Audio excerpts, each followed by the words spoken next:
Well, you can throw whatever you like at this US equity market, it absorbs it, and we make new all-time highs. We've seen the US dollar have a bit of a run, but some of the heat seems to be coming out of the US dollar, and Blake and I look at the factors that could drive the US dollar in the short term and where the future direction potentially lies. We look at the gold move and ask, are we going to see 2,000 or 2,100 in the short term? We look at Chinese equity markets, which of course have been very much in the spotlight, and we look at trades around that, and we look at also trades more broadly in the FX markets. It's another day in paradise, and this is the trade-off.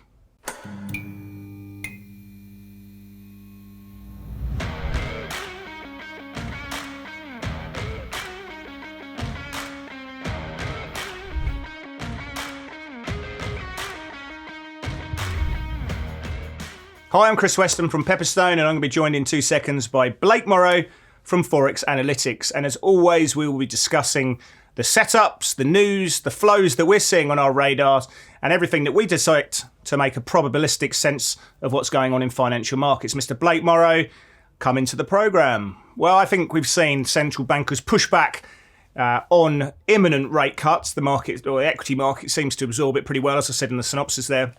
The dollar's taken a bit of a heat. The capital markets, the financial markets change. We adapt. What are you seeing? How are you feeling it? It's bullish, Chris. There are no pullbacks, and we're in breakout territory. I mean, you can't deny it. You can't fade it.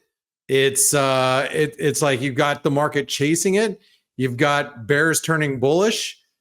I mean, what's there not to really like about where we currently stand? Will it last? I don't know. But right at this very moment in time, at this very second, the bullish breakout continues, Chris.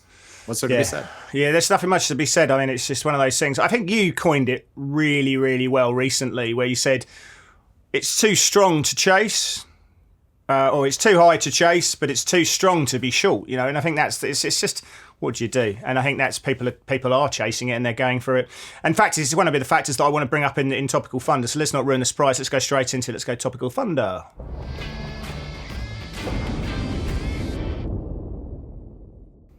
Blake, bring up the US equity markets because, look, I think if you look at earnings, we're past the sort of the meat of market cap now. What have we seen? 5% earnings growth, EPS growth has been all right. 4.1% sales growth aggregate across the companies that have reported. We've seen 62% beating on EPS. We're actually relatively low. I think the sort of the 5-year average is around 78% of companies typically beat on the EPS and about 60 or on sales, which is a little bit above. So earnings has gone right from an earnings perspective. Margins are okay, but yeah, this is a market where volatility is low. That brings volatility to dynamic funds in there. Zero DT option space, hedging flows, very, very prevalent. We've just seen S&P futures above 5,000. The cash market pretty much hit it almost to a dime, and it pulled back a little bit. Tech's performing, but BREP's all right. I mean, go back to the question we just asked there. I mean, do we just stay long if we're in positions? Do we just hold on and think that it's going to go higher? How do you trade this? Well, it's tough to. Well, let me just say that again. It is too strong to be faded, yet it's a little too overbought to be bought. But that doesn't mean you should. I use the other analogy. You either get on the train or you just get out of the way. Get on the bus or get out of the way. And I'm going to use some anecdotal evidence with some text messages that I get from angry trader friends that I have that don't necessarily, they kind of do things their own way because they've been in the markets for a couple dozen decades. And they are not dozen decades, couple decades. Here's a good one. NVIDIA gained Tesla market cap in a month. It also gained Intel market cap since Friday.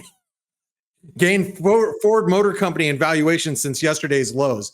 When you see text like this from angry people, that means A, they're short. That means B, they haven't thrown in the towel yet. So you got a lot of bears in there that are still bearish, that are going to continue to be bearish until they finally yank it. That's why we can go into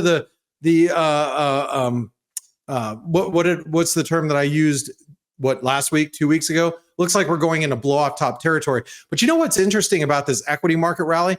The dollar isn't participating. What you would think would be happening with the dollar isn't. And I think if you are trading currencies, you got to be aware of that, because if you have been just selling dollars thinking, I'm deploying dollars elsewhere. I'm going to buy some Aussie. I'm going to buy some Kiwi. I'm going to buy some, this, that, and the other thing. I'm going to, sell some yen. You're not really getting paid right now. You could almost argue that a stronger US dollar that's run concurrently with a stronger equity market probably sees people taking money out of the Chinese equity market because a stronger dollar's bad for the Chinese equity market. So maybe you're seeing some flows there. I just want to say one thing, Blake. We talk about this from these moves in the equity market very much from a sort of a daily 4-hour sort of higher time frame perspective, but. For the day traders out there have been downtrend days. There's been this move higher we've been seeing is for your swing traders and people are holding that. But for the day traders out there have been shorting opportunities. You just got to trade intraday and move in there. So it's not a one size fits all. I think there'll be scalpers out there and certainly day traders out there saying, well, hang on a sec, we're actually shorting and there are plenty of opportunities. There are high to low days that we see on an intraday basis, and let's not forget those people as well. So there are shorting opportunities, but you've got to take those time frames in. You've got to trade the day trade. But for people who are holding them over long, obviously the trend is very much your friend in that situation. It is, and let's not forget, Chris, before we move on, that this market is driven by a couple of big names. Although we talked about Apple. I think Apple was a setup from last week. And I'm like, right after earnings, it gapped down right to the 200 DMA, just a little past it, where we were talking about that rising trend line. It was a wedge trend line. And if you would have picked up Apple right at that wedge trend line, as soon as the day after they reported earnings, we completely filled that gap. So there's a lot of opportunities out there, and not all markets. If you look at an equal weighted index, it is, it's grinding higher, but it's not at all-time highs. Not like the S&P 500, which is really like the S&P like 7 or 10, So anyway, very interesting market. How breadth is not good, and it's being driven by a couple of big names, but you got to respect it. Bottom line. Respect.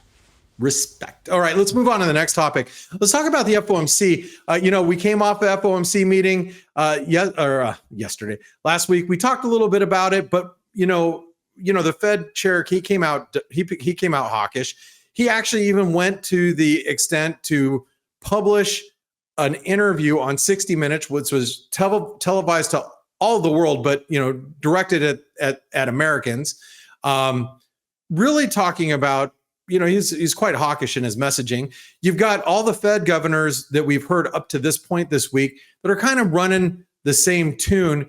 And the question is, does the market get it that that rates may not come down as rapidly as they once expected?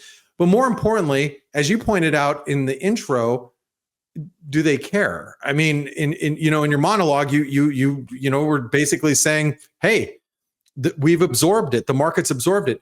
Do they care? Because our economic data is so strong, we can absorb these higher rates.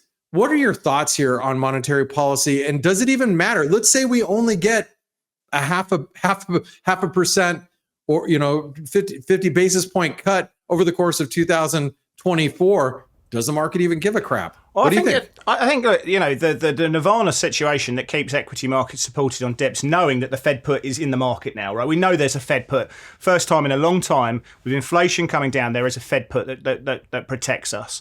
But as long as this backdrop of 3 rate cuts, perhaps 4 by the end of the year, insurance cuts that comes down to a more equilibrium setting, is married up with a non-recessionary soft landing situation, which is what we're clearly seeing from the consumer data. The services ISM number was really strong.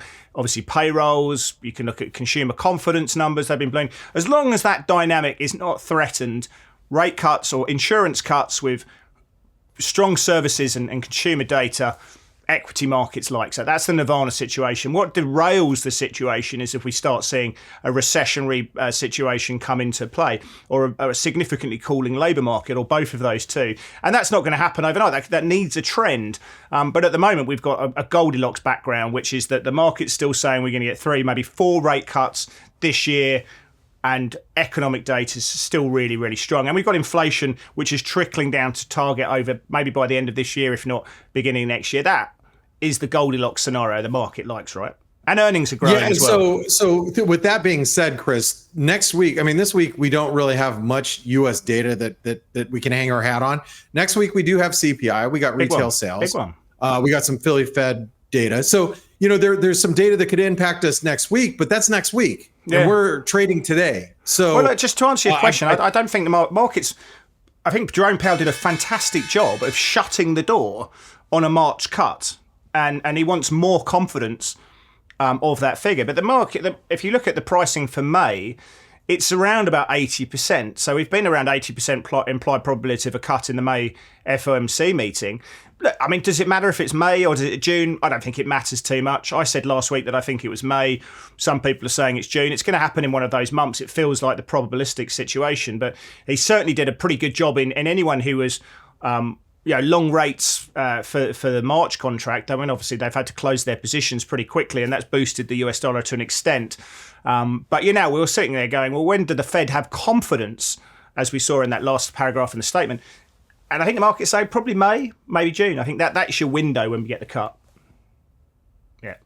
Anyway, let's go into the situation. I'll talk about this situation where Jerome Powell has closed the door on a March cut. We've seen an element of rate cuts for this year coming out the market. Let's say one rate cut coming out. And they've shut it a little bit. And like you say, there was a cohesive message from the Fed. In fact, there's been a globally cohesive message. We've heard that from various ECB members. Yeah, the RBA weren't as dovish as the market was expecting. The RBNZ have been a little bit more hawkish of late, Bank of Canada. So there's been this kind of collective view that we're pushing back on imminent rate cuts coming through. But we saw a little bit of a move in the US dollar. I mean, but recently now we're starting to see that come back. I mean, we've seen cable trade back into its 126, 128 range. Aussie dollar, which had this nice head and shoulders pattern, has pushed back above the neckline. You saw the Kiwi against the US dollar. Last week we showed that bear flag position. It's come back to test the channel support, former channel support. Dollar yen's pulled back a bit. So where are we on the dollar? Are we buying dollars now? Or we're just waiting for a little bit more, maybe ahead of the CPI numbers next week, just to see how it's going? Well, where's your conviction lie on the US dollar here, and what cross do you like? Yes. So the next topic that we need to talk about, I'm joking. Go on. Sorry, mate. No, well, come on. You don't want me to give away the rest of the show, do you? I mean, just get your little bag and open a little bit. Go on, show us what's in your FX bag. Come on. I hear what you're saying. I understand what you're saying. First of all, I really want to. I can't wait till we get into the next subject. Actually, the next topic. So just hang on there. But I like the dollar. I still like the dollar. The technical damage has been done. You look at sterling. Yeah, we came back into the 126 to 128 range, barely. But we also made a lower low. Aussie dollar. We actually cracked the 618. Are we back up a little bit? Yes. But after everything that's happened in China, why isn't the Aussie dollar so much higher? Why, Kiwi, great jobs data last night. We're barely 10 ticks higher than we were last night, or today, early morning for you. Euro can't get out of its own way. So do I still like the dollar? Yes, I do. The exceptionalism story there. The exceptionalism story is still there, isn't it? I mean, with China, we're going to see a CPI print in a couple of hours, and that's going to show potentially a full month of deflation. I think that's a sign of poor domestic demand. I mean, I think if you're looking at US data, the data flow has been significantly better in the US, certainly on the services side and the consumer side, than really anywhere else in G10. So I think from an exceptionalism perspective, the dollar is your standout currency to be long. I think probably the headwind against the dollar has been the strong equity appreciation. I mean, typically when the equity market rallies, you go into the high beta risk on currencies and the dollar gets sold off. So maybe that's holding us back a bit. But if you're looking at pure data flow, looking at various parts of the US dollar smile theory, well, from an exceptionalism perspective, the US dollar has got a lot to like on it, right? It does. And I think you have to be really hesitant about being too short the dollar until you start to see the data reflect that. So until you start to, and again, you have to start thinking next week, until you see economic data really turn, the dollar probably is going to stay in favor. So take that, for what it is. as you trade the markets and you try to navigate through the currency markets, I think. And then it's going to come down to the question, like Ryan Littlestone, who's on the UK trade-off. He made a great point of saying it this week. It's going to be a race to find out who's going to cut first. I think that's going to be the next. Well, the ECB are the favourites there. I mean, if we have a look at the chain of markets, I mean, the ECB meet on, I think it's the 11th of April. That is the market's pricing in an above 50% chance. The next bank in G10 is the US. That's going to be the end of April, 1st of May. We're then looking, the Swedish central bank, the Riksbank, probably the next one after that, Canadians, and then you get down to the Kiwis, and then the Australians after that situation as well. So, the ECB firmly expected to be the first central bank on the 11th of April, and that's where the market is pricing in the first cut to come through. So the race is on. Good point. The race is on. All right. Well, let's talk a little bit about yield, since this is, I think, going to factor in to what we're seeing with the dollar, and really with probably our economy here in the U.S., but our yields are starting to move higher again. And to be honest, they look like they want to break out. At first, I thought we were going to have this just sell off in yields, and the dollar is going to get come under pressure. But we've actually seen that reverse a little bit. And it looks like, in my opinion, especially based on interest rate expectations, it looks like the 10-year, and I should pull up the yield. I don't have it right in front of me. We look like we're going to actually break out back to the upside. But I have to ask you this, Chris: how is the market going to interpret that? Because the lower yield has actually loosened financial conditions to a certain extent. In the U.S. economy, you're going to start to see mortgage rates go back up. You're going to start to see lending rates go back up. You're going to probably see the dollar stage a little bit of an upside rally.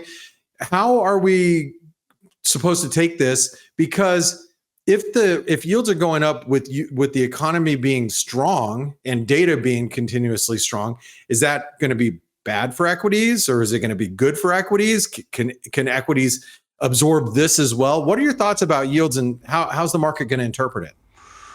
Well, I think I think one thing that's been interesting over the last week or so has been the government bond auctions. I mean, we saw a 3-year bond auction earlier in the week, and that was strong. We saw a 10-year.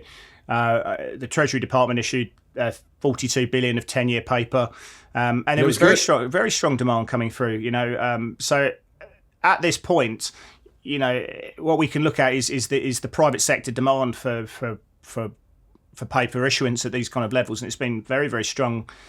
So I think price sensitive buyers are there at these kind of levels. So I think it goes any higher, and you're going to get the private sector just hoovering it up. So I think there's a natural handbrake on how high yields are going to go, because inflation is coming down. If you're looking at 3-month or 6-month annualized PCE, certainly 6 months is below the Fed's target, and I think that's going to keep yields fairly well suppressed and keep term premium suppressed on the back end. So let's have a look at the CPI number next week. I mean, what's expected? I think the early consensus read is, if you look at core CPI for next week, it's at 3.9% now. The market's expecting that to drop to about 3.7%. So it's going in the right direction. And headline actually is expected to have a big drop. We're at 3.4% on headline CPI, and the market's expecting that to drop to 2.9%. So, that if that comes to fruition, if that median consensus view is correct, then perhaps we can trade a little bit lower in yield, and maybe that's going to be good for a dollar yen short in that situation. It's probably the proxy I look at. That said, anything that threatens that I think could cause some volatility. So, if we saw a higher CPI number than expected, then market wouldn't like that, because it's not in the market script. That would change things. So before we move on to the setups, we did have a strong auction today. 10-year, we got 30-year tomorrow. A lot of supply coming to the market. A lot more that we got to chew through. But we have some banking worries here in the U.S. as well. Yeah. Well, that was an interesting one, wasn't it? When the New York Community Bank traded down to 360 today, buyers stepped in, and it rallied a lazy 24% off the bat. I know it doesn't take much to do that because the liquidity is quite poor, but as soon as that we saw buyers stepping in. Actually, it just lifted the whole market. That was quite a big positive. So I think people are looking at this. I think the market has swung to the idea that New York Community Bank is a very much an idiosyncratic event. They had to increase its capital requirements because they took over Signature Bank. They became a Category 4 bank, and effectively the regulator said you need to hold more capital, and that's been an issue for them. But it's idiosyncratic. But the market, there's no doubt, Blake. I mean, that people are. When it does move up and down, it is causing ripples across the markets at the moment. What? Have you lost your sound? No, I'm here. No, I thought you were going to move on to the next. I thought you were going to. All right, I was waiting for you to go. Okay, well, let's get into the charts. Sorry, that's my Let's bad. go into the charts. That's the setup.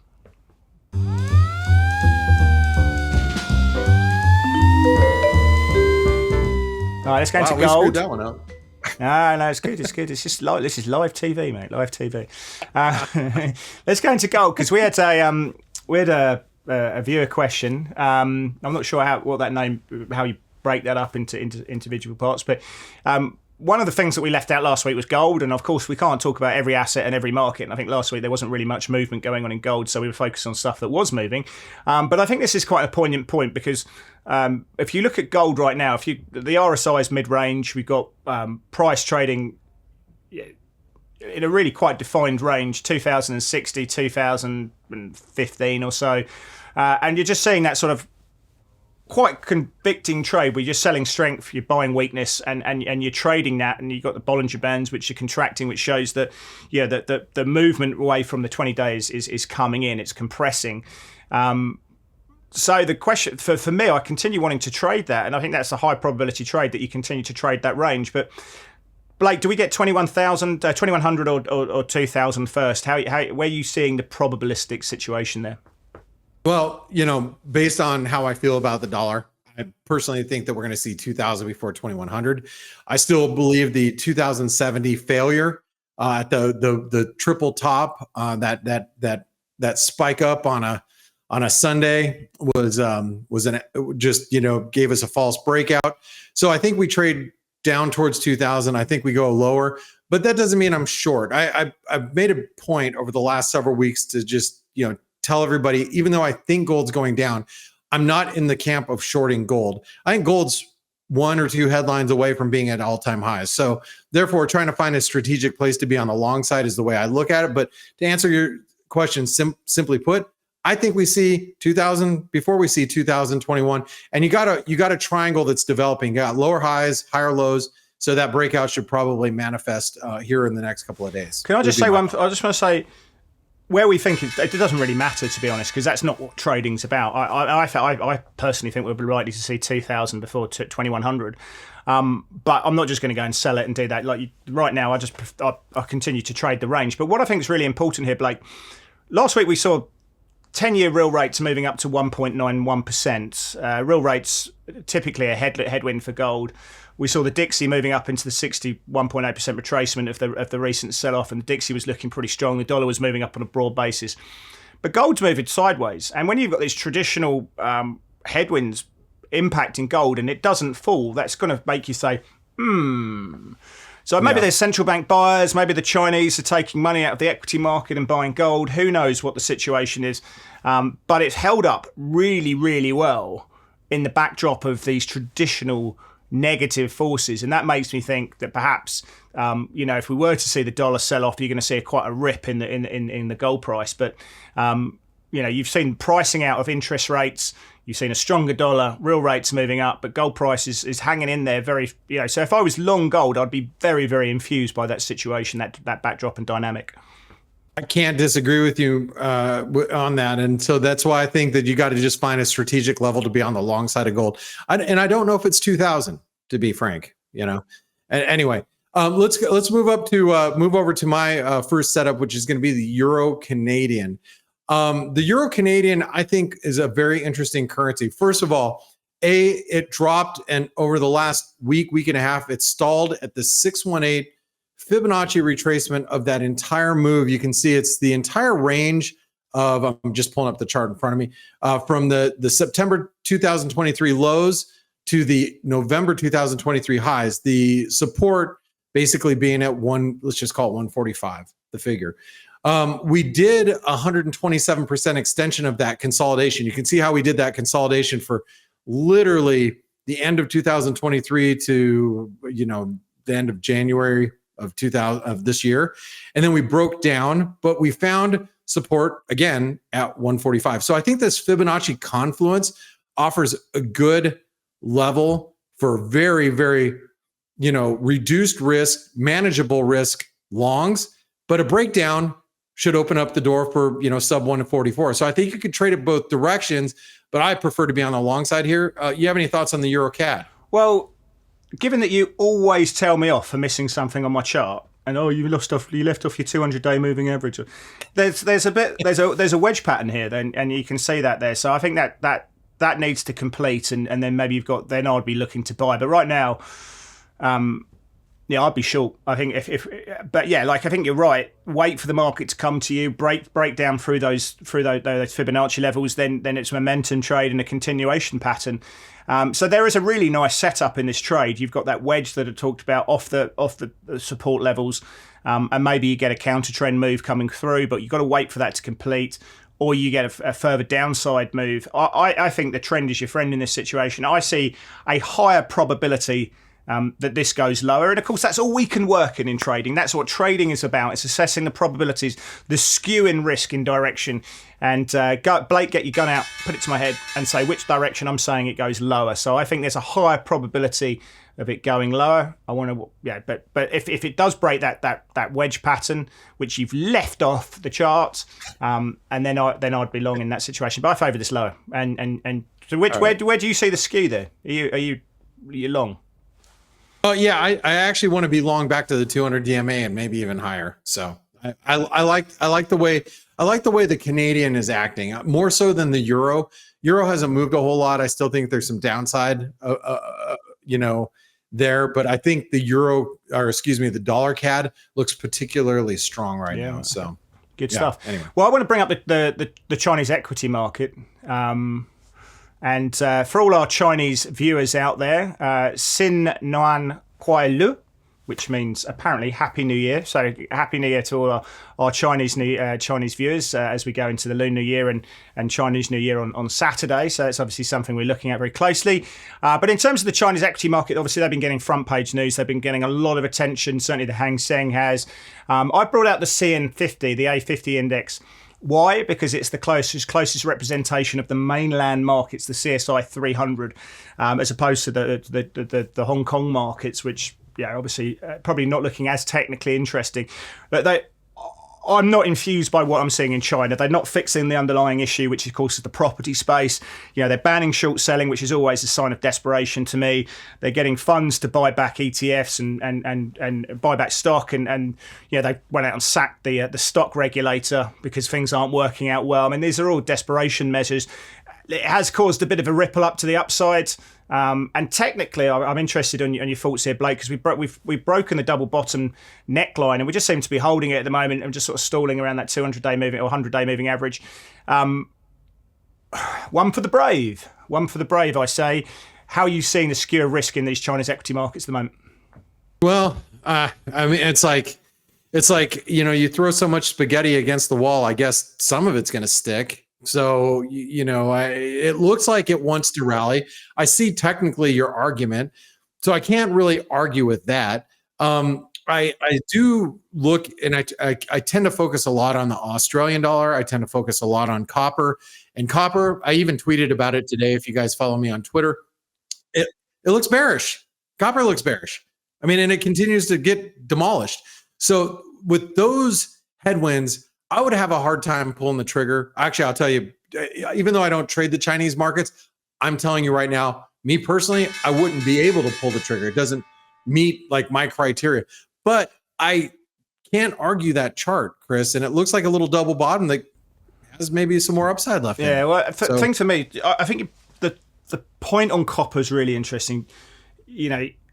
the equity market started to have a bit of a rise. Copper hasn't done it, and I think that just speaks to the underlying issue that the property space is not solved. So you can chuck liquidity at the market. You can go out and ban short selling. You can do these measures to pump up the stock market ahead of Chinese Lunar New Year.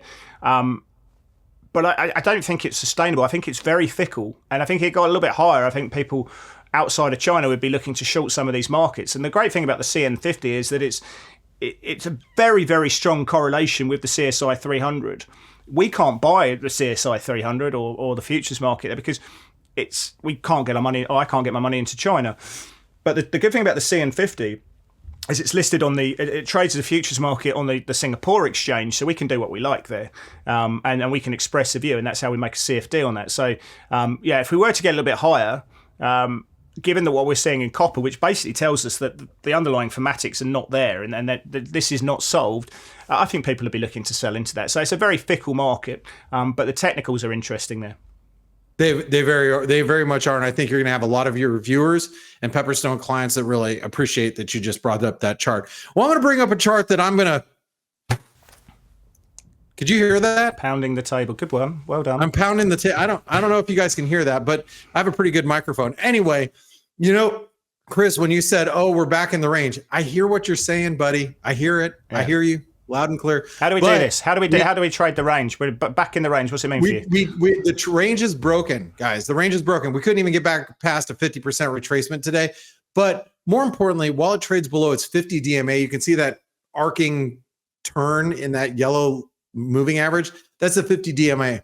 While we trade below that, which is just sub 127, I think you got to stay on the short side. And I think it's going to stair step its way lower to finally complete near the 124 level. So if those of you that are trading sterling, I think that's the way that you need to trade it. You need to just keep focusing on the downside. Yes, we bounced, and yes, it probably caught some people that were chasing it lower. Probably caught them with the shorts down around their ankles, if you will. But I think you still sell into strength here, and I think it eventually makes its way down to 124. How are you going to trade sterling, Chris? Well, because I like this outside seems like the range. You're more in the range bound camp.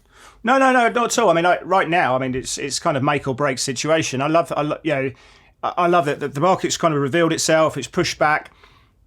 A rollback out of the range would be a firm rejection, and that would be a trigger for me to be short.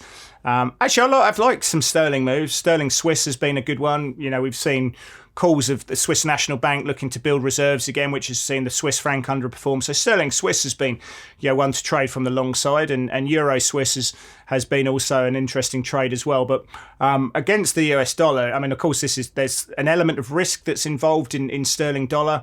But if this was to roll back down through that range, it would tell me that the market doesn't want to see it back in that range, and that would be the trigger then to go short.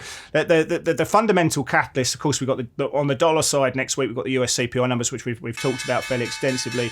But we've also got UK CPI numbers next week. I don't have a consensus for that, but they've been falling. And the Bank of England themselves have basically opened the door. They said, look, we're not going to get a rate cut imminently, similar to the Fed, but one is coming. And I think there's a fairly concerted view there. In the session ahead, we've got Catherine Mann speaking from the Bank of England. She's one of the more sort of hawkish members there, so I'm going to be listening to what she has to say about policy. But I think if this rolls back down below the range, that would be a bearish signal. And obviously, we're going to be looking at managing that risk ahead of that UK CPI and US CPI next week. So some big catalysts for us to work with on the cable front. So interesting trades playing through there. But good one. Thanks for bringing that one up. I think that's I think if you look at throughout the week, yes, that pair has been probably one of the most traded pairs that we've seen. On terms of the flow desk there. So interesting one to look at. That's interesting. Yeah. Anyway, let's go to play of the day.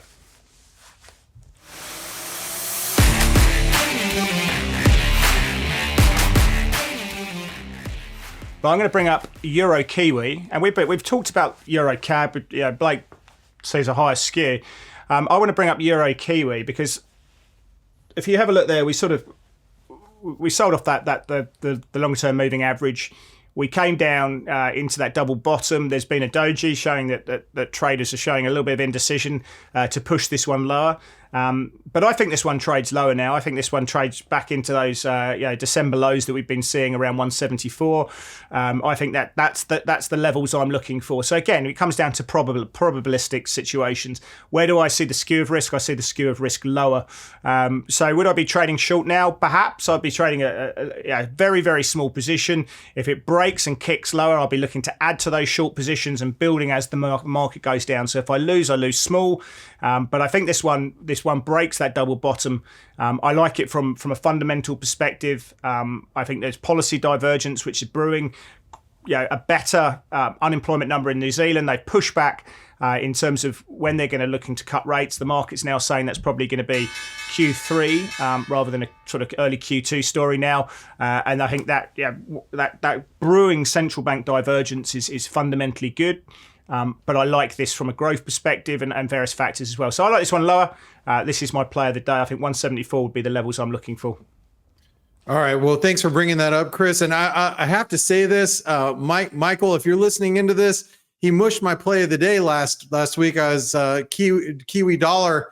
He used it as play of the day too. And then all of a sudden the Kiwi got good employment figures. Go figure. Anyway, Michael, you're on warning now. All right, let's talk about the dollar. But I will say to Michael's defense and to my defense, I'm still bullish the dollar. And if you look at the dollar, you look at the dollar index. This is the Pepperstone dollar CFD. Is it? You guys call it a CFD, right? Yeah. Well, this is based off the futures, so okay. So the dollar index. But you trade it as a CFD. Look, I think you just buy the dollar index if that's your jam. I think you can play the dollar several different ways. You can play sterling short. You can play you can still play New Zealand dollar short, Aussie short. Hell, maybe even some euro short, or maybe some dollar CAD long. I just like the dollar. So dollar holla, and I think we have some work to do to complete. I think yields are going higher. Dollar index is back testing its neckline. So this offers right where we're at a good level to be on the long side. I was bullish 2 weeks ago. I think it was my play of the day 2 weeks ago where I was very bullish the dollar, and I'm coming right back to it this week. So that's going to be my play of the day, Chris. Dollar longs. Well, if you get this one right, then we're going to start calling you the dollar whisperer, because that's I know a sample of 2 is not a great sample for the statisticians out there, but I agree. I mean, I think it's interesting. The dollar index is 57% comprised of euros. Then we've got next is yen, sterling, and stocky and so forth. So, but it's the best representation we have of trading the broad dollar as a basket, right? So that's an interesting one there. You know what's crazy, Chris, is I even think that the dollar yen's going to see like 150. Yeah, I haven't felt that way in a while, which is weird. Yeah. Well, I think 160 is the new 150 in dollar yen for the Bank of Japan these days. But it's an interesting one. We'll see. I don't think that we're anywhere near currency intervention rhetoric just yet. The move has been more of a grind than a impulsive way up, which of course is really important to them. Anyway, thank you for all our viewers out there. As I say, happy New Year, happy Chinese New Year to all those who observe and celebrate that. And we'll see you more of the trade-off for next week.